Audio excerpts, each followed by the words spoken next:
We're very grateful to the Science and Technology Facilities Council for the funding that's enabling us to have this summer school. And I will thank James once again for helping to bring today together. We have a great collection of case studies that, I've started looking at them, in the past days. And actually, I think some of you here actually prepared these case studies. These talks, one of the reasons I was really keen that we would have these talks and that we would make them available to attendees of the summer school this time is we had a couple of things of feedback from our course last year. And last year, one of the things that people wanted was more of these case studies. Well, each one covers like a separate topic, as you can see, in covering all areas of astronomy. They cover a whole range of different machine learning techniques. And I think it's well worth a watch of all of them, because pretty much all of them go into things that are very general that I would apply, whether it be tips or cautionary tales and things. They'll be very useful for anyone using AI. Brilliant. Thank you. And thank you for bringing it together. It's amazing to have so much depth in the materials that we've got available this year, far more than we had last year. Hey everyone, my name is Mike. I'm a researcher at the University of Toronto, and I was asked to share kind of a case study example of how I use AI and deep learning in my work. And that was a slightly tricky question for me because, well, I use it ubiquitously. That's absolutely the focus of everything I do. My name is Ruby and I'm a second year PhD student at the Open University, and today I'll be talking about my current work, which is using CGANs for anomaly detection, and that is hunting or searching for strong gravitational lensing systems in Euclid. My name is Sheng Xingyue. The project I have been doing is called Neural Engine for Discovering Luminous Events. It is a classifier called NIDAR to identify rare transient candidates in real time from host information. Hello, I am Joshua Wild from the Open University, and I'm going to be talking to you today about using machine learning to find gravitational lenses and how it can go wrong. Now, machine learning techniques are widely used in the field of image processing, and for a while now have also been applied to solve problems in astronomy, such as classifying galaxies by morphology, photometric redshift estimation, and important to us, lens finding. So let's take our chances with machine learning.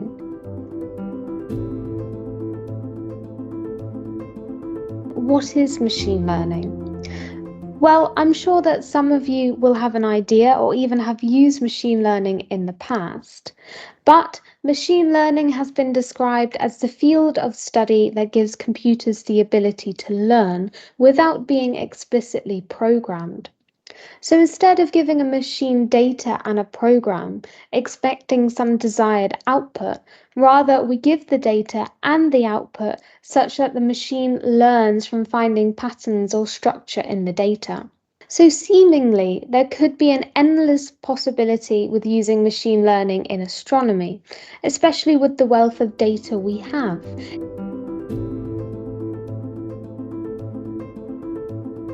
There's a new world in computer science of foundation models where we have big pre-trained models to solve many tasks, and then they are either directly applied or fine-tuned to downstream things we really care about. We're all, I think, at least a little bit familiar with these from now large language models. People has been asking me what's the relationship between ChatGPT and machine learning. ChatGPT is an application of transformer, which is a technology belong to deep learning. Deep learning belong to machine learning. Machine learning also a type of artificial intelligence. You can definitely use ChatGPT to help you to write code, to debug. However, I think for astronomy field, the more important thing is not how fancy the classifier is. The more important thing is how you understand the data you're using and how much you can trust them. You need to think about what your models are actually doing, what might be confusing them, what might be tripping them up, and trying to help them to do the science you want to do correctly. And what this has led me to believe is that we're at a point now where single number outputs can be useless, and that we need models that are more interpretable than the standard CNN. I think as we've seen in CS, there is many different ways to build good big models, and I think it's healthy to have a whole kind of ecosystem like that. So I'm kind of curious over the next 3-6 months, a year, what kind of better foundation models people will come up with, and I think that you might expect us as PhD students just kind of starting an AstroML path. I think that you'll have quite a different experience than I did. I'm kind of excited to see over the course of your PhDs and perhaps your academic careers what stuff you come up with. Good luck.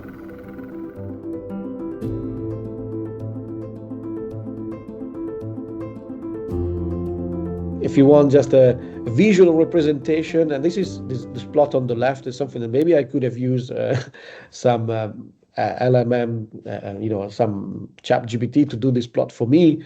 But I found it actually in the literature, a compilation. I could have asked ChatGPT, give me the number of paper per year where the word galaxy, star, planet, Bayesian, and neural network is in the abstract.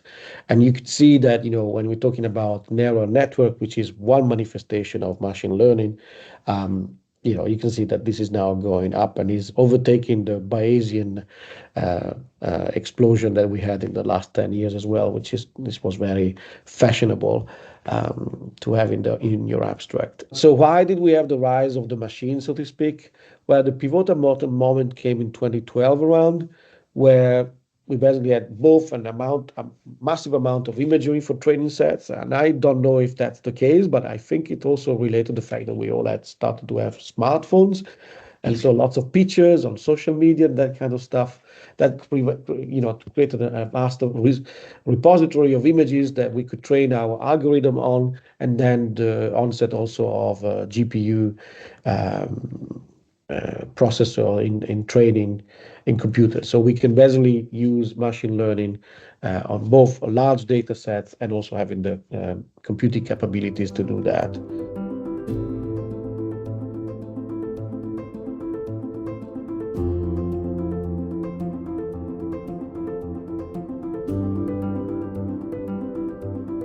Is that also your impression, Joachim, that the entrance barrier has lowered, or is there also a trade-off with understanding or having to work more with black boxes sometimes? So I think in terms of the practical tools, the software, it's absolutely true that it's become much easier to get started with this. I also have the impression that students are now coming prepared into, for instance, PhD positions with suitable knowledge already that clearly surpasses mine in practical terms at this stage. And that, of course, helps. So there's now from school age onwards already creating awareness, learning Python as a basic tool.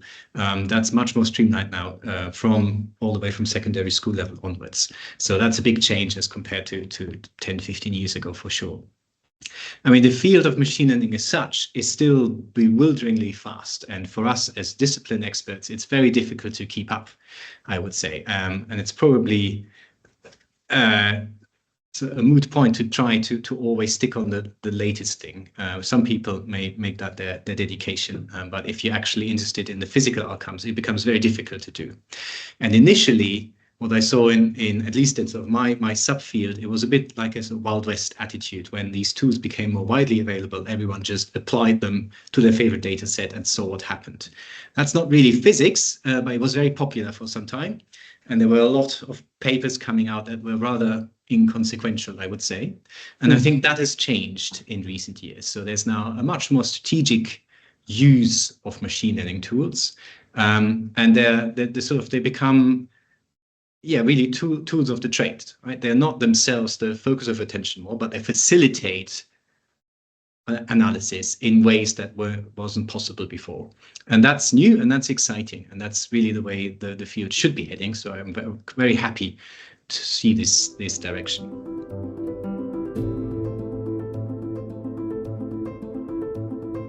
Is there any problem that you think are left to tackle, maybe in the use of the AI, how they're interpretable, or even more generally, how they are being used in education or in academia.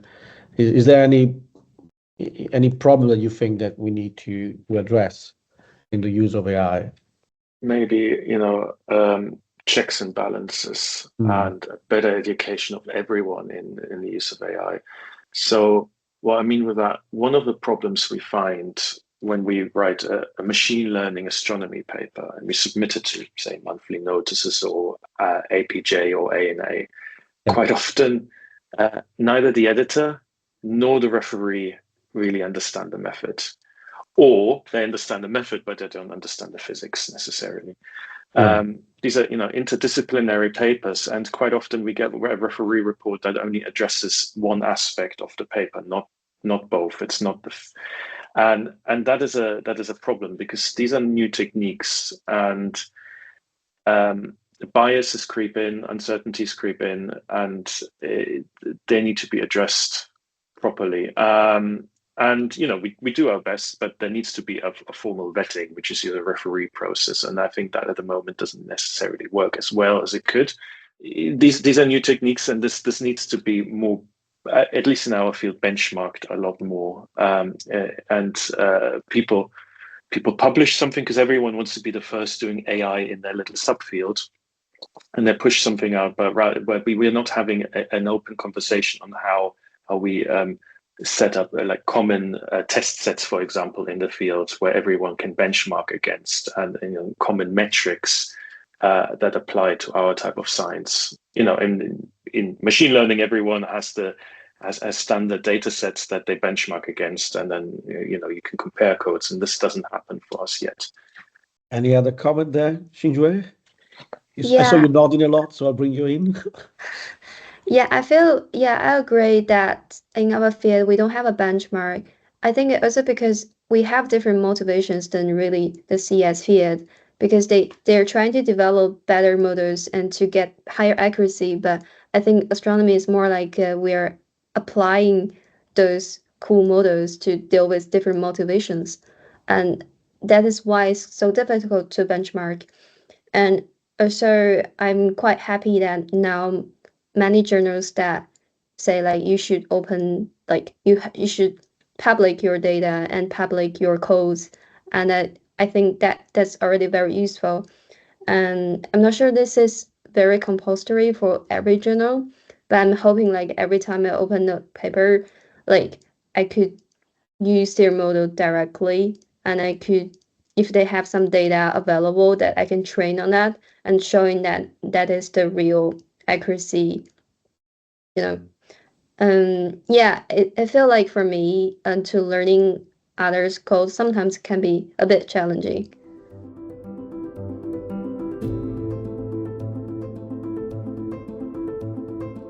Those of you who work with images in astronomy, one of the interviews that I found very interesting to read was somebody explaining how they go about cropping and organizing and orientating images of space. And I'd like you to look at these pictures with that thought in mind as well. I said cute dog, and this is the picture that I got back. This is our version of what a cute dog is, isn't it? So everybody who labelled their dog as cute dog when they put their cute dog onto the sources that the image generators can trawl, everyone had their dogs nicely lined up like this, cute dog. Well, cute dog is nicely cropped, isn't it? And as I say, that's a very human version of how to frame and how to see that dog. And I would just reflect back to you, how many of the decisions that you think are almost intuitive that you're making about how you create and share images, how many of them are influencing, and you can now look at critically when we see them mirrored back to us by the GenAIs. So the GenAIs are not thinking about the questions that we thought about when we put those images online, but they are mirroring it back to us. So the GenAI is a new way of doing something that people have done for a very long time. Catch your attention with something that looks astonishing and interesting, or unusual or challenging or difficult. Only what is GenAI doing for us? Well, it's roaming the web and picking up all of the times when we've put unusual, interesting, and so forth online. And it's potentially then misleading our youngsters into thinking this is ordinary. And I would ask you, how do we then equip the generation that's coming up? How do we give them these skills that we want them to have, to be critical of the things that they can see, as well as creative, as well as wowed by them? So how can we help them? What tools do we need to give them to help them to judge what's real, what's not real?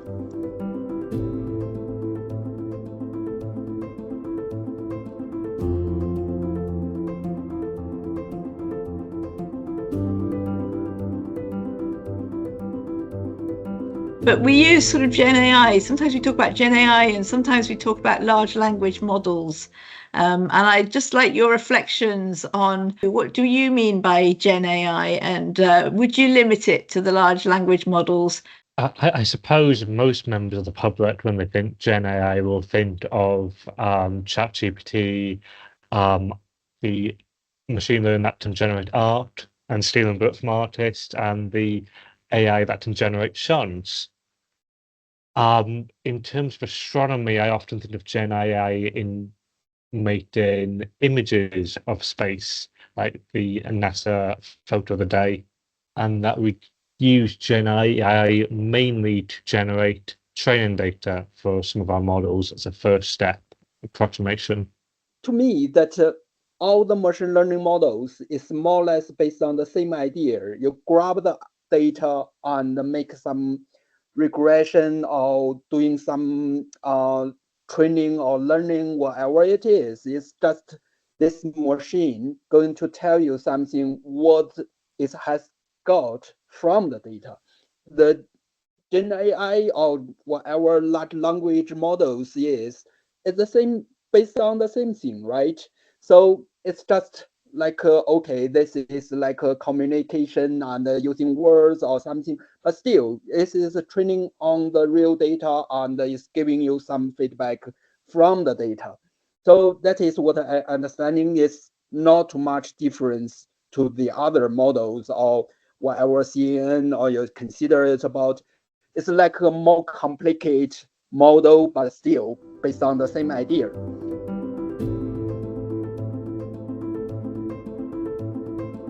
This is sort of a question. I'm just sort of interested in how, because sort of machine learning at the moment is sort of a black box, and how our physical intuition, what we pick up from machine learning when we just let it do whatever we want, and sort of how can we sort of build the physics into that, so what we're getting out is actually relevant physics-wise in terms of just sort of, you know, letting it do anything and it learn about PSF orientations. I care a lot about interpretability within these black boxes, but you can view them as black boxes, but I think they're more like very dusty glass boxes, that you can peer into them slightly, but often to interpret them, you've already done all the training. So if there's a mistake it's learned, it's hard to make it unlearn that mistake instead of going back right to the start and updating your training data based on this new information. But I think if I can apply the scientific method I was going to the idea of the black box idea, because if we have a black box, I mean, presumably we're using a black box, you know, in its various forms, because we have faith in it, and we believe that when we put something into it, it's going to produce something, and we get something out of it, and we believe that the black box is doing its job properly. Now, if that black box happens to be, as part of our experiment, you know, generative AI, for example, and we get a result from it which we're very skeptical about, or which is very unexpected. It's unexpected because we obviously had an expectation in the first place. But at what point then do we say to ourselves, well, clearly this is wrong, there's something wrong with the black box, in this case the generative AI, or do we then have so much faith in the AI that we say, actually, this is producing something new? And then when something is presented which is new, coming back to Josh's point about the interpretive aspect of it all, that human dimension there is certainly lacking at the moment. And who knows, is it something that will always be lacking? I think that there's a huge value in people like your good selves raising those sorts of questions, because even if they're not the question that you then decide to look at in your research, and Natalie, going back to the points that you've made here, it might be something that gets somebody else really excited and it becomes their research. So I think that notion of sort of asking some questions as we go along is going to be increasingly important and interesting. I can see again how there could be useful and interesting reasons for people to work with people in other disciplines. So, you know, how could seeing how somebody else is using this tool or what they find are its strengths or weaknesses, how does that increase or change how we understand the value of these tools?